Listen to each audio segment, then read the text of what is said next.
Naam, mtazamaji karibu sana kwenye mfululizo wa vipindi vyetu vya kuelekea siku 100 za mageuzi makubwa ya kipindi cha pili cha awamu ya 6 Ikulu kinachoongozwa na Daktari Samia Suluhu Hassan, ambapo tutakuwa na mfululizo wa baadhi ya vipindi ambavyo tutakuwa tukikutana na wageni, pengine vingine ambavyo vitakuwa ndani ya studio na nje ya studio. Mimi naitwa Kivumbi maarufu, niko na wenzangu Abdalla Kitwana pamoja na Athmani Mwesengo ambao nitakuwa nao kwa ajili ya kuweza kuangalia ama kuona kupima zile siku ndani ya kuelekea siku 100 za Dr. Samia Suluhu Hassan Ikulu, nini ambacho wao kama mtazamo wao wanakiona. Karibu sana Abdalla Kitwana. Asante sana ndugu yangu. Naam.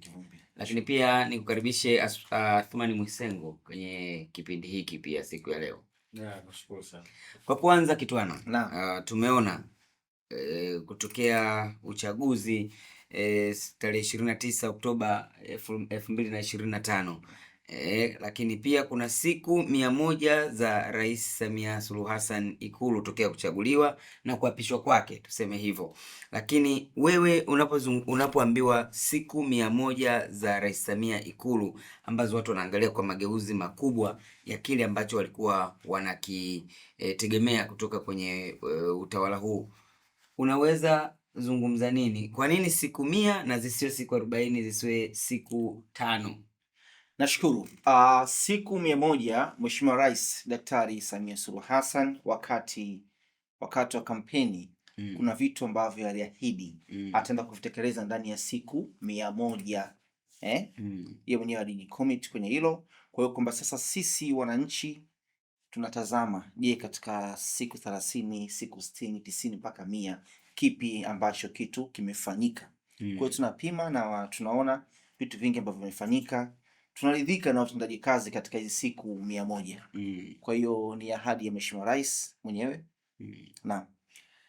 Kwa hadi sasa wewe ni mtaalamu wa masuala ya kiutawala. Naam. Unadhani utawala huu umeshibisha kiu ya wananchi kwa baadhi ya utatuzi wa vitu mbalimbali kwenye zile siku kuelekea siku 100 za utawala wake?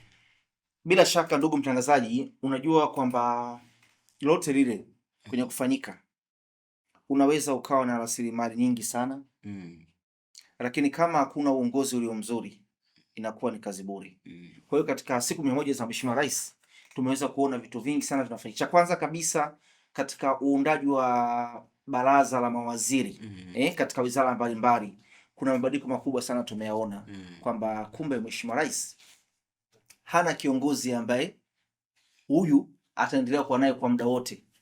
Tumeshuhudia mabadiliko makubwa sana katika kubashiri. Watu wengi sana walitarajia kuna sura wangeziona lakini tumeshuhudia kuna sura ngeni mpya kabisa. Nini maana yake? Kwamba hawa wapya wanaona kwamba uongozi ni kijiti, ni kupokezana. Uongozi ni koti. Wenzetu walikuwepo.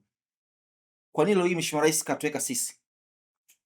Kwa hiyo sasa nafasi ambayo tuko nayo tuitumie vizuri, tubadilike, tufanye vitu vizuri, tufanye kazi zenye kuonekana. Kwa hiyo kwamba kwa utengenezaji huu wa baraza jipya la mawaziri kuweka sura ngeni haswa ni vijana, tayari ni message kwa wao viongozi wapya. Kwa hiyo ni kitu kizuri zaidi kwenye kuelekea siku 100. Athmani Mwesengo, wewe pia una maono na una kile ambacho ulikuwa ukikitarajia katika utawala huu wa Dr. Samia Suluhu Hassan, hasa kwenye awamu ya pili kwenye kuelekea siku 100. Kwanza umeonaje, unaonaje, na je, nini ambacho unaweza kutafakari wewe kwenye kuelekea siku hizi 100? Je, nchi ya ahadi tumevushwa au tunavuka? Tunapozungumzia siku 100 za Dr. Samia Suluhu Hassan kuwa madarakani, ni sawa na msemo wa Kiswahili unaosema kwamba nyota njema huonekana asubuhi. Kwa katika hizi siku za mwanzo za 100 ambazo Rais Samia Suluhu Hassan wakati wa kampeni alinadi na kusema kwamba itakuwa ni kipimo cha namna serikali yake itakavyoendeshwa, nafikiri ni tafsiri rahisi tu, ni kufahamu vipi ataiendesha serikali yake kwa miaka 5 ijayo, na tunaweza kupima ndani ya hizo siku 100 serikali ya Dr. Samia Suluhu Hassan imefanya mambo gani katika masuala ya kidiplomasia, masuala ya kiuongozi na namna mbalimbali ambavyo serikali yake itaendesha mambo. Kwa hiyo hii ni nini maana yake? Ninachotaka kusema ni kwamba siku 100 ni tafsiri fupi ya vipi kasi anayokuja nayo katika awamu ya pili ya utawala wake. Katika ahadi alizozitoa kabla ya kuingia kipindi hiki cha pili, pengine unadhani zimeanza kutekelezeka kama vile ambavyo alikuwa ameahidi kwenye kuelekea uchaguzi? Nafikiri katika ahadi zake alizotuahidi kwa kiasi chake, kama mwanzo tumeona nyota njema kwamba kweli aliyoyasema ameyadhamiria. Katika hiki kipindi kifupi tumeona alizungumza kuhusiana na masuala ya ajira. Tumeona ndani ya kipindi kifupi tu cha siku 50 tayari zimeshatoka nafasi za ajira zaidi ya 12,000.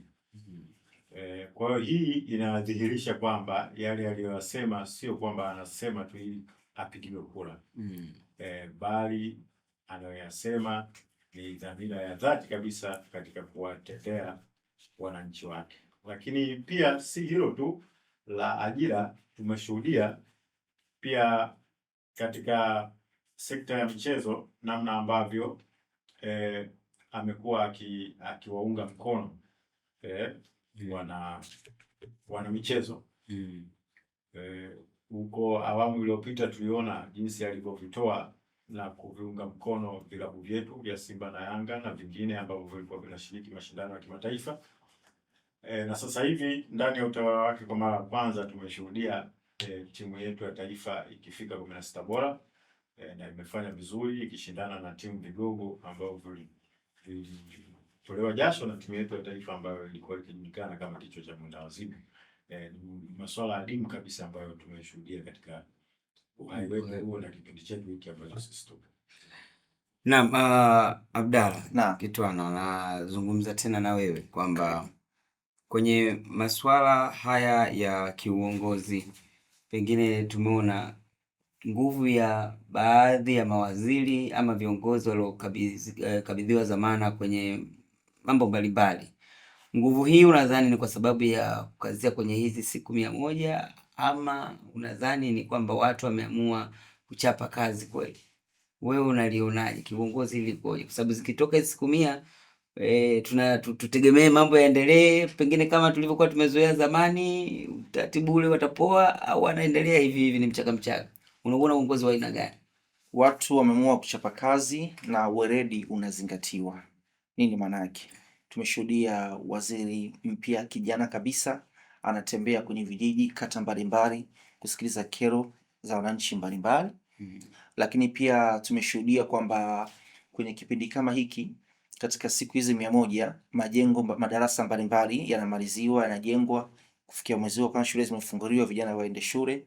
Ukitazama aina ya viongozi ambao wamechaguliwa hususan mawaziri kwenye wizara mbalimbali, kuna jicho la matumaini unaliona kwamba ni watu wa kazi, si watu wazungumzaji sana, lakini ni watu ambao wanaweza kukupa matokeo.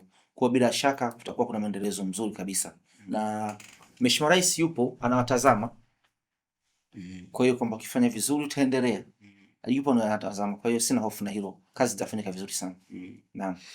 Ningependa tu ugusie tu kidogo kwamba tumeona baadhi ya mambo ambayo yalikuwa magumu sana kwenye sekta labda ya maji na mengineyo ambayo yalikuwa bado wananchi walikuwa wakiadai.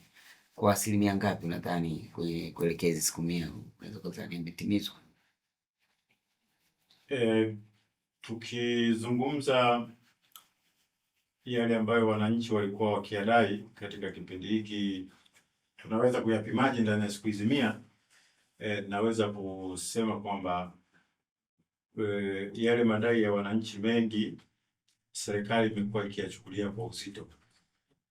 Tumeona jijini Dar es Salaam ilikuwa kuna shida ya maji, lakini wizara kwa maelekezo ya Mheshimiwa Samia Suluhu Hassan katika kuzifanya zile siku 100 ziakisi yale aliyozungumza katika kampeni kwamba viongozi hawalali, wana haha katika kuhakikisha kwamba yote ambayo wananchi yanawakera basi yanatatuliwa.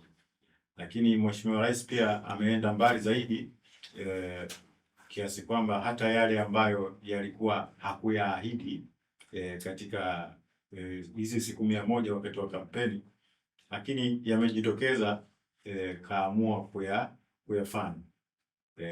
Tukitolea mfano yaliyotokea hapa baadhi ya mambo katika vurugu, lakini amechukua hatua kuunda tume ya kuchakata na kujua kupokea maoni, nini kilisababisha madhara yale mpaka wananchi wengine ambao inasemekana wengine walikuwa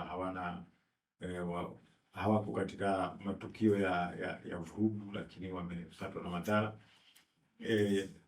Yote hayo yamemfanya Mheshimiwa Samia Suluhu Hassan kuunda tume ile ikusanye maoni na kuweza kuyachambua ili kupata ukweli wa kina ya yale ambayo yaliwasibu watu katika kipindi kile. Kwa hiyo yote tunaona ni namna gani Mheshimiwa Samia Suluhu Hassan ndani ya siku zake 100 anavyodhamiria kuyafanya yale aliyoahidi, lakini pengine na hata yale ambayo hajaahidi lakini yana umuhimu kuyafanya, tunaona anayafanya. Kitwana, kwenye swala zima la diplomasia hapa nchini, wengi walikuwa yalisemwa kidogo tumeteteleka, diplomasia yetu haijakaa vizuri. Ndani ya hizi siku 100 unadhani umeonyeshwa ile nguvu zaidi ya wewe kutoa wasiwasi kwamba diplomasia yetu bado iko vizuri? Ndugu mtangazaji, swala la upande wa diplomasia iko vizuri. Kutofautiana ni swala la kawaida, ila tu inafikia hatua lazima tukubali kutokukubaliana. Sawa? Lazima tukubali kutokukubaliana kwamba tumeafikiana 1, 2, 3 na tukafikiana kwa haya. Sawa? Kwa lazima tuheshimu mawazo ya kila mtu, lakini pia lazima tupe viongozi watekeleze. Na watu lazima wajifunze, sisi wote nikiwa na mimi, kwamba kuongea ni haki ya kila mtu. Ila unasema katika njia zipi? Vitabu vyote, Biblia, Qur'an na vinginevyo, kiongozi anatajwa serikali. Kwa lazima tukae tuheshimu mamlaka. Kwa hiyo upande wa diplomasia tuko vizuri na sina shaka yote kwa mambo yanaenda vizuri na vitu vinafanyika.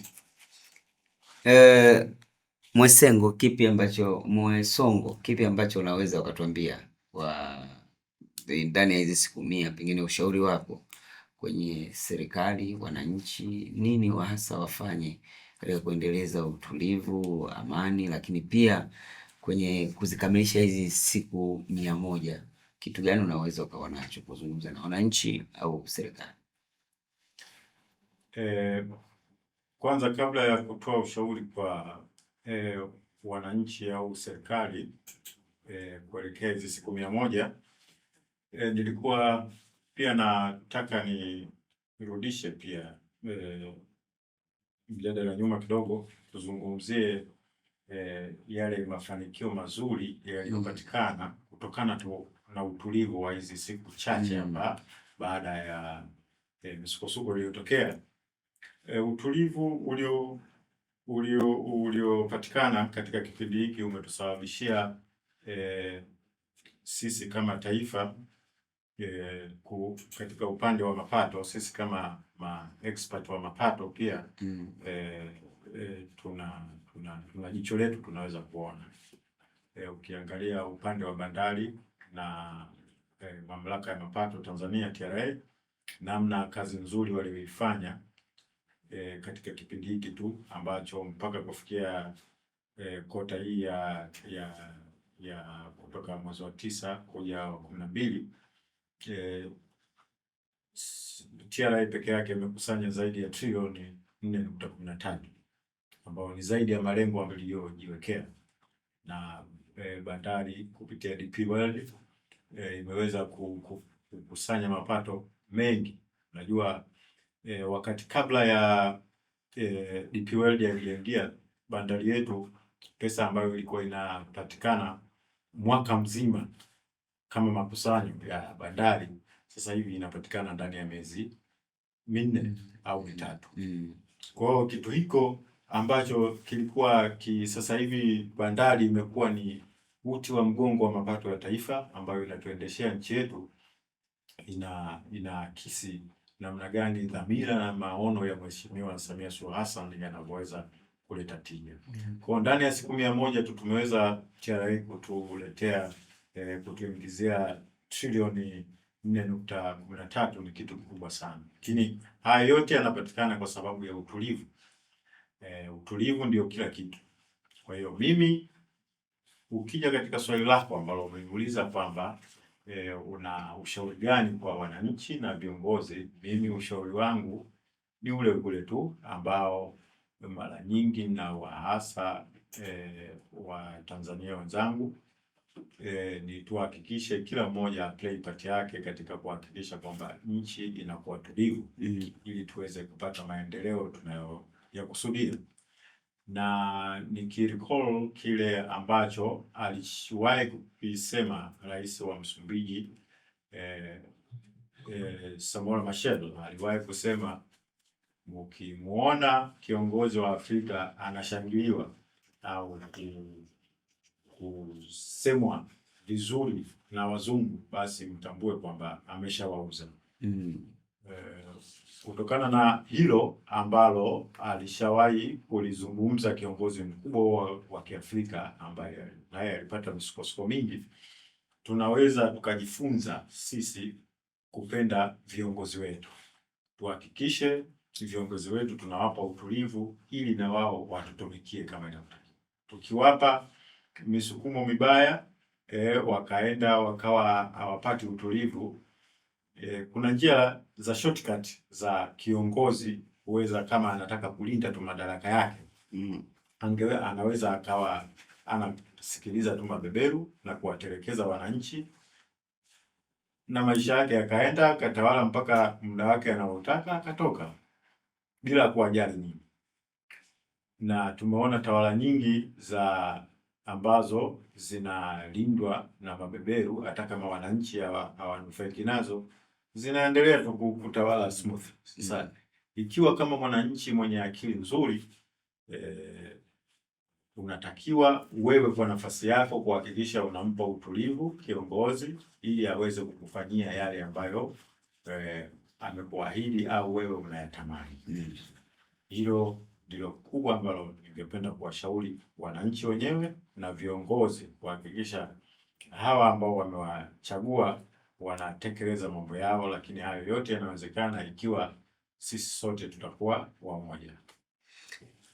Kwa kumalizia Kitwana, pengine wewe sasa, nini hasa unadhani kiendelee kufanyika kwa wananchi, serikali katika kuhakikisha siku 100 za mageuzi makubwa ili kuendelea pengine kusaidia Rais Samia Suluhu Hassan kuzifikia siku 100 akiwa ndani ya ahadi zake? Spidi ambayo mawaziri wameanza nayo, hususani hawa wapya, waendelee nayo hiyo.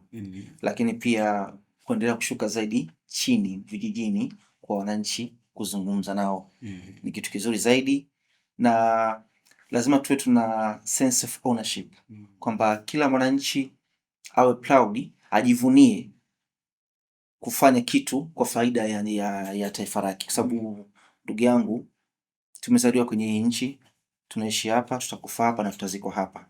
Hatuna nchi nyingine zaidi ya hii Tanzania ambayo tulionayo. Tuilinda amani yetu ambayo tuko nayo. Tuendelee kutoa maoni, kushauri kwa lengo ambalo jema kabisa. Mimi sifikiri kama leo hii wewe kijana au wewe mzee ugonge, upige hodi kwenye ofisi aidha ya mheshimiwa mkuu wa wilaya, mkuu wa mkoa, au kwenye mikutano mbalimbali. Kuna hiki na shauri pale maji hayajafika, tufanye hiki. Sifikiri kama kuna shida yoyote. Kwa hiyo tuendelee kufanya kazi kwa bidii, tuendelee kuipenda taifa letu na uchungu wa taifa letu katika kujiletea maendeleo. Leo hii wanakuja watu wengi sana. Katika hizi siku 100 za Mheshimiwa Rais tumeshuhudia waziri wa mambo ya nje wa China amekuja siku nyingi sana katika mwezi wa kwanza, nadhani kwa tarehe 8 au 9 kama sikosea, Januari. Tunafahamu mahusiano ya kidiplomasia yaliyopo kati ya Tanzania na China na kiuchumi. Kwa hiyo kuna fursa nyingi sana za kufanya kama taifa. Lakini sio tu China, kuna nchi nyingi sana, Urusi, Uturuki na nyinginezo. Kwa hiyo tutumie nafasi hizo kwenye kutengeneza uchumi wa taifa letu. Tuipende nchi yetu, tuithamini, lazima turinde miundombinu ya taifa letu. Kwamba tunapoenda kuharibu barabara, tunapoenda kuharibu chochote kile, mwisho wa siku fedha inayoenda kufanya pale ukarabati, kumbe kama kuna madawati 10 ingeweza kuongeza kupata madawati 20. Kule tunaenda kununua kitu kingine. Kwa hiyo tuthamini vitu vya kwetu, tuijenge nchi yetu, lazima tuna uchungu nayo. Naam, mtazamaji, asante sana kwa kuendelea kutufuatilia kwenye mfululizo wa vipindi hivi, lakini kikubwa ni kuelekea siku 100 za mageuzi makubwa za kipindi cha pili cha awamu ya sita ya sita Ikulu chini ya uongozi wa Dr. Samia Suluhu Hassan. Hivi ndivyo ambavyo tutakavyokuwa tukikuletea vipindi vyetu, ikiwa ni ndani ya vipindi vya ndani ya studio, lakini pia hata nje huko uliko nao tutafika kuona na wewe wapi umekoshwa, wapi unashauri, wapi, ili mradi kufikia siku 100. Mimi sina la ziada hadi kufikia hapa. Langu jina Kivumbi maarufu, lakini nilikuwa na mwenzangu Abdalla Kitwana. Nikushukuru sana na karibu sana katika studio zetu. Pia nikushukuru sana Athmani Mwesongo, na wewe pia jina nani lile lingine lile, Mwana Majumuhi. Basi Wana Majumuhi tunapungua sana siku hizi Afrika, lakini basi nikukaribisha sana, karibu sana. Asante kwa wote ambao wameshiriki kwa namna moja ama nyingine katika kuhakikisha kipindi hiki kinakujia vyema. Mpaka wakati mwingine, asante. Ni siku 100 za mageuzi makubwa.